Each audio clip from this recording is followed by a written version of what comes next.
You are listening to the IFH Podcast Network. For more amazing filmmaking and screenwriting podcasts, just go to ifhpodcastnetwork.com.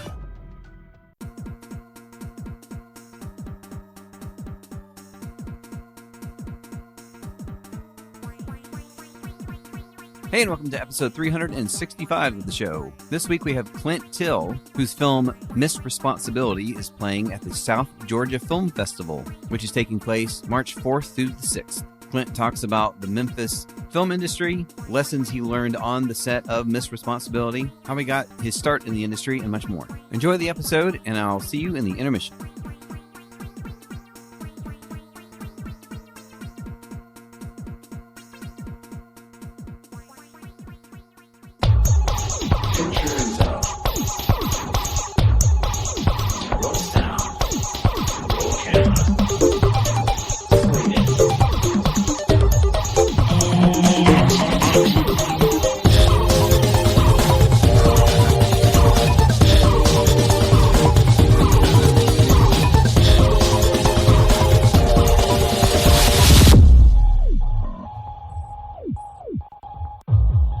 Hey, Clint, thanks for coming today. Hey, thanks for having me. Good to be here.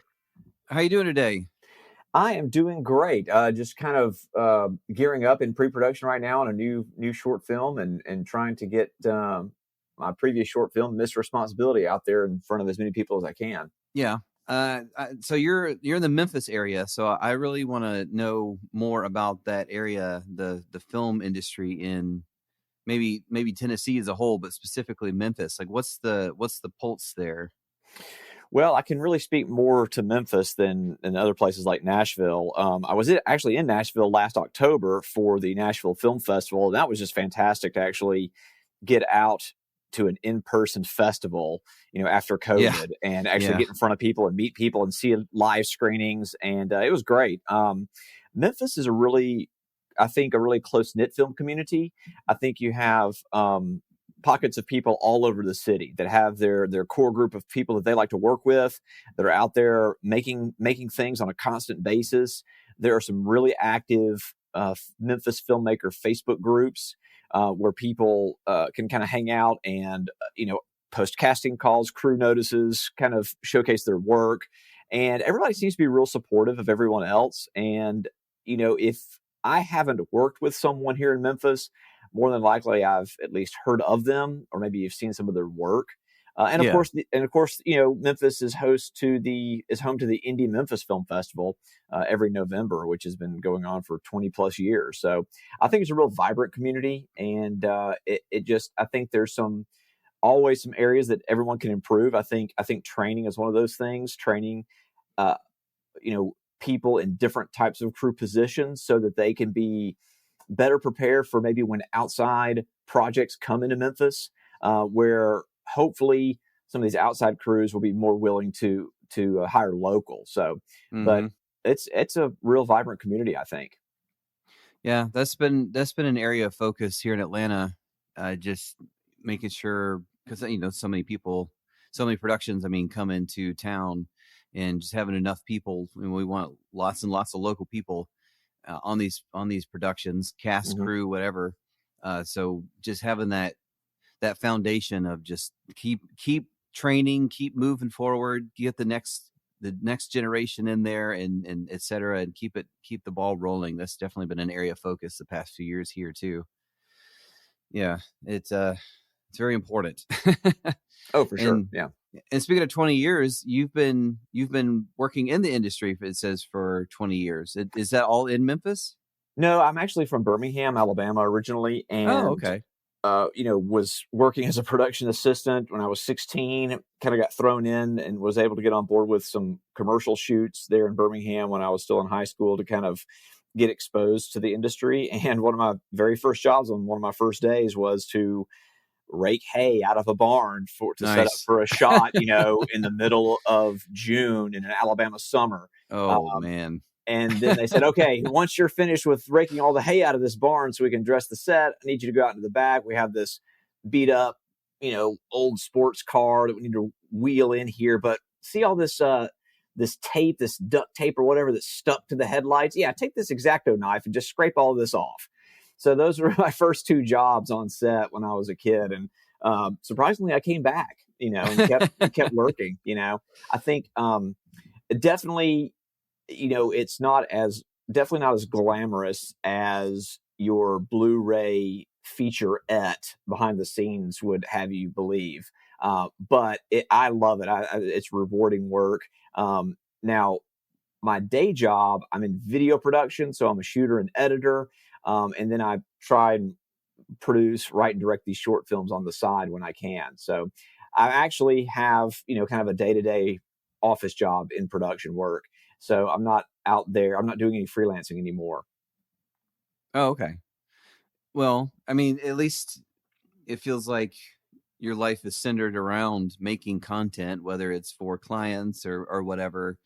Do you feel like they complement each other? Like you learn something on a client shoot or commercial shoot that you could then take to one of your short films or vice versa? Yeah, I think one of the biggest things I've learned just in my day-to-day job is how to work quickly. I'll give you an example. Right, yeah. In my day-to-day job, I work with actual patients at a hospital. I work at St. Jude Children's Research Hospital in Memphis. Oh, nice. And, when you're working with real patients who have real schedules and real appointments to keep, you want to maintain, production quality to raise funds and awareness for the hospital. But you also have to be respectful of their time. I mean, these are not actors. So I think being able to come in onto a location, evaluate what you want to do, how you want to light things, how you want to stage things, and being able to kind of make those decisions quickly has helped me in my film work, where I can, try to keep the cast and crew going, keep them on schedule, keep them on time, and wrap, at a decent hour, and, give them some of their time back, because I'm able to kind of quickly evaluate what I want to do and make decisions quicker, I think. This episode is brought to you by Sapelo Insurance. Sapelo is Georgia's premier film insurance agency. With over 10 years of experience in commercial lines and with film industry professionals on staff, Sapelo offers you the insurance you need for your next project, including equipment, general liability, auto liability, workers' comp, guild travel, and more. Contact Sapelo when you are starting your next production. For more information, check out their website at sapeloins.com. And so tell me all about your creative work. You've got the film in the South Georgia Film Festival. It seems like it's getting some attention. So tell me all about the story and the origin of the story and all that kind of good stuff. Yeah, so the film that's going to be screening coming up at the South Georgia Film Festival is a comedy that I wrote and directed called Miss Responsibility. And Lauren Cox is another filmmaker here in Memphis. She bounces back and forth between Memphis and Nashville. She's kind of, a little bit of everything. She's a writer, an actor, a director. She kind of does it all. And she and I had met at a film competition a couple of years ago. And, we're just chatting about projects we could possibly work on together. And we had a project that we wanted to do. And then, of course, COVID happened and things got derailed. So we actually postponed that, and we're going to pick that back up here this year and work on it. But in the meantime, we both wanted to do something. And she had this story idea for kind of this rich socialite who's just out of touch with the everyday world. She's not very independent. She really can't do things for herself, but yet she has to prove that she can. She has to prove herself. And so based on this character idea and this story idea that Lauren had, I wrote a script which became Miss Responsibility, and it really centers on kind of a Lindsay Lohan, Paris Hilton party girl type whose dad, whose wealthy dad, has kind of had enough of her antics and kind of gives her an ultimatum to either, get her life together and grow up, or, she's cut off. And that's kind of how it all got started. So it's just lighthearted. It's fun. And we hope that people find the character likable. That was the challenge, I think, in writing for this character, is that we wanted to make her out of touch, but we didn't want her to be disagreeable, and we didn't want audiences to hate her. We kind of wanted them to just kind of laugh with her, laugh at her a little bit, and have fun with it. that is difficult because you can't have your characters be one-dimensional, likable, at least all the time. Maybe you can get away with it occasionally, but threading that line of having a character that's not maybe the best person in the world, but still relatable and likable is tough. Like, maybe talk about a little bit about that, like the creative process in crafting that character. Did you do character back sheets and stuff just to make sure you got that line right, or how did it all work? I basically just kind of came through different drafts of the script. So in earlier drafts, she was a little bit more abrasive, argumentative. She was a little bit more, she was definitely more unlikable, and it kind of came out that way in the dialogue. And I think because in the very first scene, when we first meet her, she's obviously been out all night partying. So in the earlier draft, she was much more hungover, and therefore very grumpy and irritable, Right. and just didn't want to have anything to do with anybody. So I said, well, on subsequent drafts, I kind of stripped some of that dialogue out and made her a little more absurd and ridiculous, such that, okay. such that you could tell that it's not that she's mean, but it's just that she's just completely out of touch with how other people feel, or how other people live their lives and other people's experiences. And I think one of my inspirations for that was, if you look at a show like 30 Rock, and you look at the Jenna Maroney character, if you're familiar with that show, who, and Jenna Maroney was very unlikable. She was absurd, and you laughed, and you couldn't help but laugh and have fun with her character because she was a little more cartoonish. And so I think with Claire, our main character in This Responsibility, I kind of took that as a little bit of inspiration to kind of make her a little bit more cartoonish, but still have some semblance of authenticity, and where it felt real, Oh yeah. And I imagine a lot of that came maybe on after you hired your actress and working with her and figuring out more about the character during production. Is that accurate, would you say? Yeah. And actually, Miss Responsibility came together pretty quickly, because once we had to delay production on our other short, we were kind of scrambling because we wanted to do something quickly, because we were entering it into a film competition here in Memphis, and we had a deadline to meet. So when we found Amelia Sutherland is our main actor that plays Claire. She was fantastic. She comes from the theater world. She had done some camera work as well, but I saw her, audition tape, and her audition tape, it was a little more, her performance was a little more understated, I think, than what I wanted the character to be. So it really didn't take much directing on my part to kind of push Amelia in the direction I wanted to go, and kind of make it bigger and make the performance a little more outlandish. And she just kind of took it and ran with it and did a fantastic job. And it was great because I had some specific ideas of what I wanted to do on set, but then we'd get a few takes and I'd say, all right, you try something, what do you want to do here? And she would just kind of improvise a few things. And so she gave me plenty to work with. That's interesting. So you're a pretty open director, just to say, hey, I've got my ideas, but let's try some stuff and just see what sticks.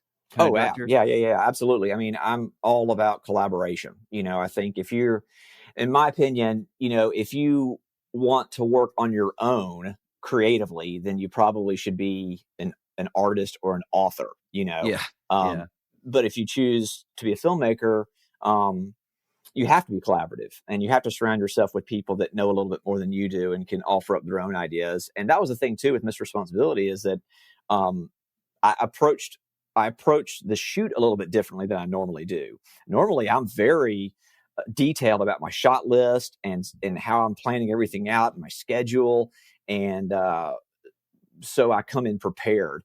And with this, I approach this much like I would approach something that I did when I was in college. It was a little more spontaneous, and I kind of liked those days when I didn't when you didn't like overthink it too much, where you could just kind of call up some folks and say, hey, let's just get together and make something.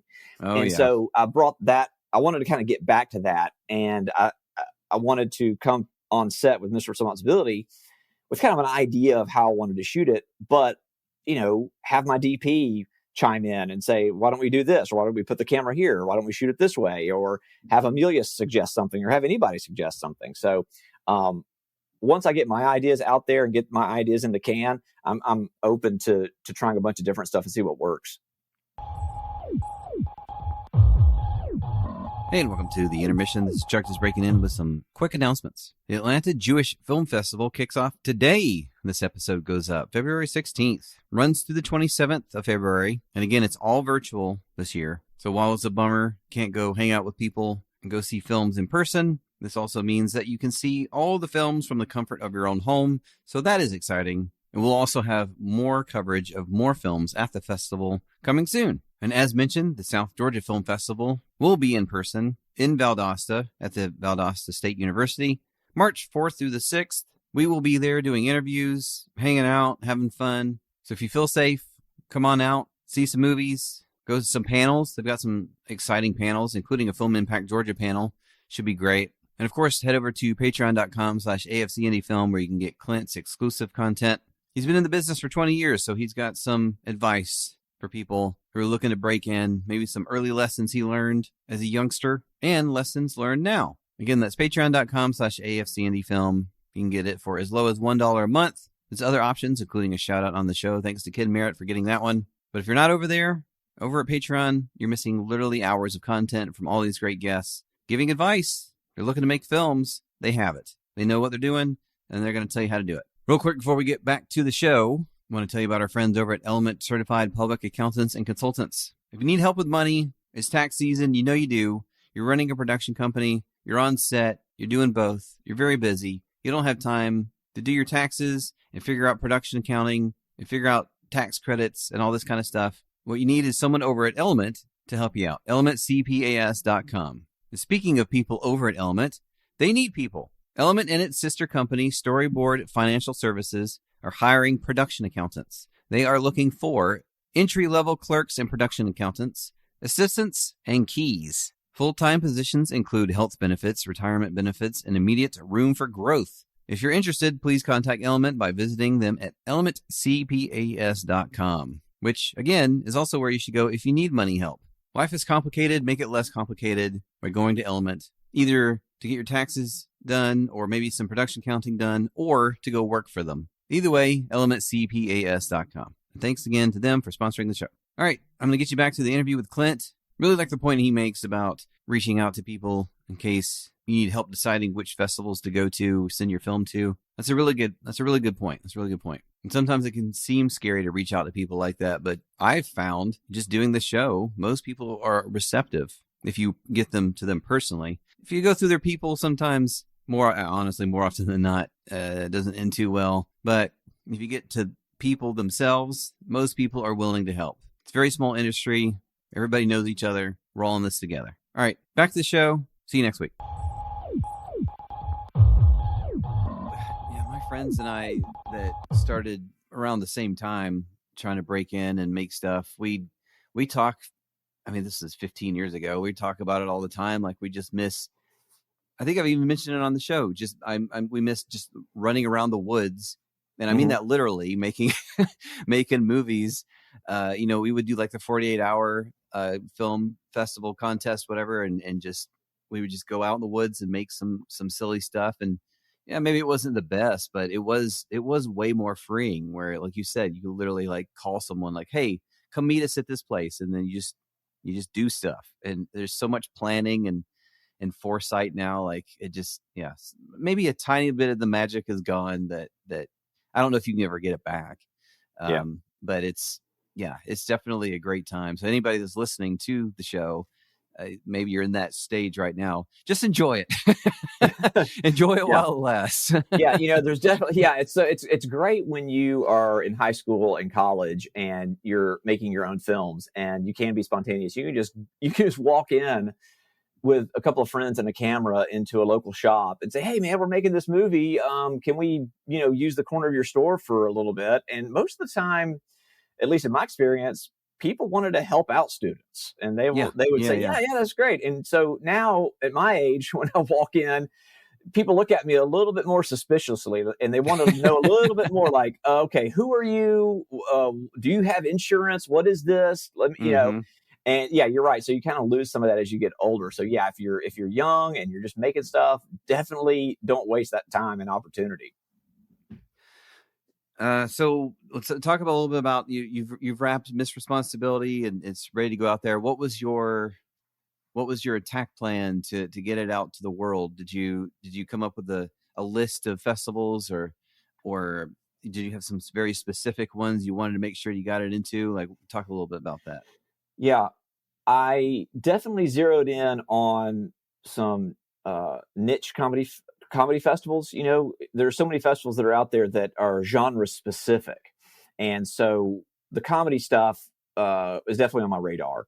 But also, too, one of the criteria is just stuff that's kind of in my region. I want to be able to, if possible, I know a lot of festivals are kind of opening back up now. Some are kind of going with a hybrid virtual in-person model. But for the most part, I'm looking at festivals that, are in my region that I can get to and maybe make an appearance and network and meet some people. And also festivals that I have screened, where I've screened prior. I'll go back to those festivals and just reach out and say, hey, I screened here in 2020 or 2019. I've got this new short I'd love to submit. And for the most part, those festivals where I've screened before have been really receptive and say, oh yeah, that's great. We want to see what you have coming up next. Definitely send us your stuff. And that's worked out really well. And then a lot of times it's just kind of talking to other filmmakers, especially here in Memphis, people that I know and trust. When I see some of their posts and I see that they've screened at certain festivals, I'll reach out to them and say, hey, what was this like? Did you enjoy the experience? And kind of learn a little bit more about the festival and kind of go that route. But, I'm realistic because I think you always have to know what your goals are. Right now, I'm happy where I am. So for me personally, I'm not going to submit to a festival out in Los Angeles or, anywhere on the West Coast because for me, I don't really, moving out there is not on my radar. Like I said, I'm happy where I am. So I think you have to be strategic because, as you could spend a small fortune in submission fees if you just kind of shoot from the hip. That's a great idea. You mentioned about just asking people, other filmmakers, or just maybe just reaching out to people you don't know and saying, hey, I've never heard of this festival. What's it like? Because it seems like there's so many, especially a few years ago before COVID, at least there was tons of them popping up. People are very excited. They have like, oh, we're going to start this festival and it's going to be specific about this type of film, which is great. But then they're new, so you don't know what they're like. So that's a great idea. Just reach out to people and say, hey, we're all in this together. Help me out a little bit. Yeah. I'm very good. I'm very pro that. Yeah. And that helped me out too. A couple of years ago, I had a film and a local filmmaker that I know, I saw he had submitted to a particular festival. And I just reached out to him and said, hey, I saw that you screened here. What was it like? I'm thinking about submitting.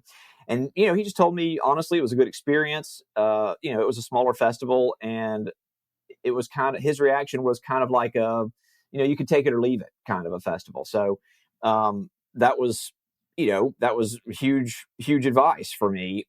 So I could kind of better understand which festivals would be right for me and which ones I could pass by. Film Impact Georgia is a nonprofit organization dedicated to providing a voice to independent film production in the Peach State.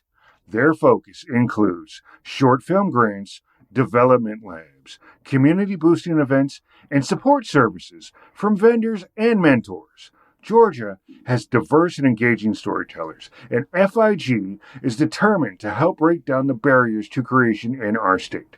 Find more information about the organization and how to get involved at filmimpactgeorgia.org.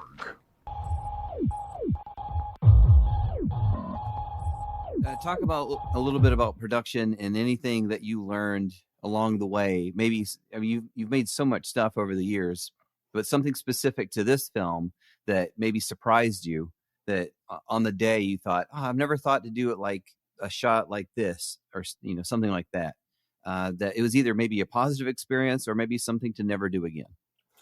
Yeah, I think probably can come up with a couple of things on that one. That's a good question. I think, you know, one of the things is to always get the most out of every location that you possibly can. And I say that because in Miss Responsibility, most of the film takes place at an outdoor campsite. But we had a scene written where our main character, Claire, goes up into the attic of her house to look for camping supplies, camping gear. And, you know, when we got to the set and we were working on the campsite location, you know, it was getting towards the end of the day, you know, as it goes with these things, you're starting to get pressed for time. And I was thinking, man, we're going to have to wrap here. We got to drive to the next location where the attic is supposed to be. We got to unload. We got to shoot this attic sequence. What, you know, how can we save time here? And we just so happened that there was a location, like the property owners that owned the campsite location had a spot inside that could double as an attic location. Oh, nice. So, okay. Yeah. So that was one of the things, is like, just kind of take a second, because I went to that location and talked to the property owner really specifically just for the campsite location. That's the only thing I was thinking about in when I was location scouting. But the day of, when we're actually shooting, it was kind of a spur of the moment, like, oh my gosh, I'm not going to make my day and get this attic shot in. So I go back to the property owner, and talk to them about what we're doing. And we were able to get the attic sequence that we needed there at the same location. So that was great because that saved us a ton of time. So I think when you're location scouting, you know, you may have an idea of what you want out of a location, but while you're out there scouting, look and see, is there anything else here that I could also use in my film that I could talk to the property owners about and maybe line that up. So I think that was, you know, fortuitous for us. Yeah. Yeah. And that comes with, like we mentioned, just keep thinking on your feet and hearkening back to those days of just like, well, we're making stuff, you know, why don't we do this? And Yes. It's easy. And I feel like it's easy to stick to that. You've got like a plan in your mind of how everything's going to go. And if you stick a little bit too rigidly to that, you don't want to go all flying off the rails, but if you stick a little bit too rigidly to that, you might have missed that opportunity to do that and saved yourself some headache, heartache, and migraines later. Yeah, oh, for sure. And also too, if you're working in low/no budget filmmaking, there will be times where a location completely flakes out on you. So that happened to us. Oh, yeah. You know, Oh, yeah. So when you're asking people to be generous and help you out and do you a favor, you have to have plans B and C ready to go. And that was the case for us with Miss Responsibility. We had a location that we thought was firmed up, that was going to be a perfect location for us. And then I started calling all of my contacts, you know, about 2 weeks out, just to firm up everything. And this one location owner just would not get back to me, and just kind of went off the grid. And fortunately, I had kind of a plan B location in my back pocket that I was able to use. But stuff like that happens. So yeah, you got to, when you're dealing with, I mean, I guess even if you have big budgets behind you, you know, you got to prepare for that kind of stuff. Oh yeah. Yeah. We learned that the hard way. We were shooting a web series, and it was going to be on the campus of college here. And the web series was centered around a student at this college. And I think it was like 2 days before, we had some issues with like some contract stuff that they're like, oh, we came up with all this new stuff that we have to figure out. And, you know, we're like, what? We're almost like, we're on the way there. Oh no. And luckily, like the night before the shoot, we got everything signed. We were able to shoot there, no problem. But until we had that signature, we were calling and looking like, oh, why don't we go to the library and use we can make it look like a classroom, you know, like we're coming up with all these backup. It's really something we should have thought of beforehand. And now we do that. Like, let's have some backup stuff just in case there's some weird contract stuff that comes up that we didn't know about, and we have to figure it out on the fly. Yeah, absolutely. Well, tell everybody where to find more information about you and the film, and I guess information about the screenings you have, including the South Georgia Film Festival screening. Yeah, so you can connect with me on my website, which is clinttill.net, and you can see all of my work there. The short that is coming up at the South Georgia Film Festival is Miss Responsibility. It's a comedy. It screens Sunday afternoon, March the 6th at 1:30. But definitely reach out to me, through my website, connect with me, because, I know that there's probably some people out there that may be looking for an editor or director or cinematographer or whatever. I'm here to help out and love to connect with people. That's great. Well, thanks for coming on the show. I really appreciate it. I look forward to seeing the film at the South Georgia Film Festival, because this show will be there doing some interviews and whatnot. So everybody come on out if you feel safe. If you're in the area and you feel safe, or if you want to go see it at one of the other festivals, go check it out. But thanks again for coming on the show. I really appreciate it, and good luck with this film and all your future projects. Awesome. Thank you so much. The AFC Indie Filmmaking Podcast is produced by Zombie Cat Productions and Tranquil Aggression Productions. Your host is Chuck Thomas from AtlantaScreenwriter.com. Editing is by Joshua Goldkey. Find him at AtlantaFilmmaking.com. Music and event recording is by Michael Breezy Keys Jones. He is found at LDXSoundLabs.com. Zombie Cat Productions is owned by Molly Coffee. You can find it at ZombieCatProd.com and her at MollyCoffeeDesign.com. I am your announcer, Rob Scheimer. I can be found on SoundCloud. My profile name is ROBSHIMER. Thanks to our media partners at CinemaATLMagazine.com, and thank you for listening. Grab all our episodes at AFCIndieFilm.com.